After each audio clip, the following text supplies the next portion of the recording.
Hello YouTube and welcome back to my channel. This is week 2 on a weekly series of my nano tank build on this 24-gallon aquascape tank you see behind me. And this week's episode is going to be all about the aquascaping, the rock I used, and how I formed them together to make this landscape, this aquascape that you see behind you. I thoroughly washed all the pieces of the slate rock, or cut rock I should say, flat on both sides, in distilled water in a sink. Rinsed them off, and it took me about 2 or 3 gallons of distilled water to totally rinse these rocks to get them, you know, pretty much dust free and ready to go. So now, as you see, I laid them out on this little coffee table over here. I have 2 of them, and this other coffee table, if you see, I have masking tape going around, and what that is that's the shape of my tank. That's the exact measurements, 18 inches by 14 inches, and I put the tape there.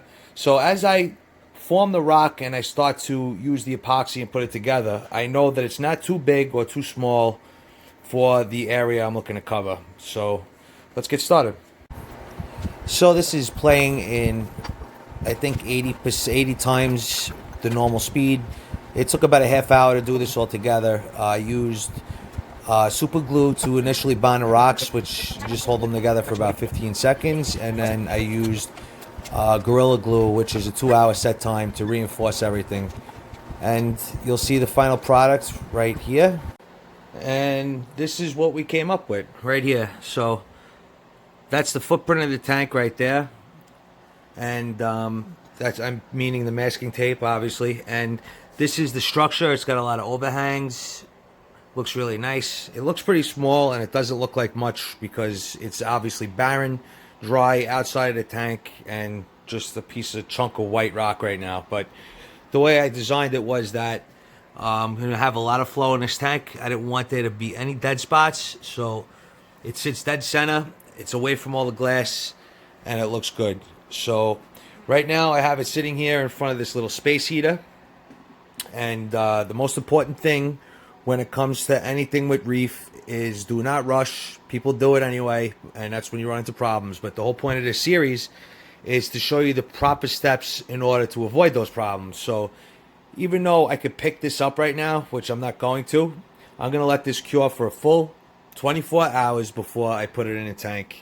And just to make sure I'm accelerating the process of the curing, which is fine with this heater. So by tomorrow around 5 p.m., it'll be in a tank in real time, but in YouTube time, it is instant. So here you go.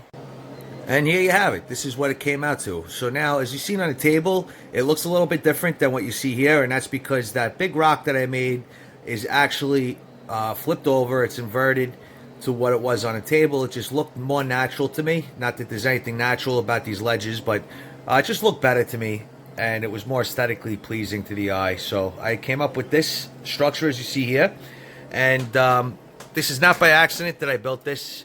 There's 12 platforms, 1, 2, 3, 4, 5, 6, 7, 8, 9, 10, 11, and 12. So I know exactly how many platforms I have, and I'm going to think about and study the corals that I'm going to put in this tank before I put them in.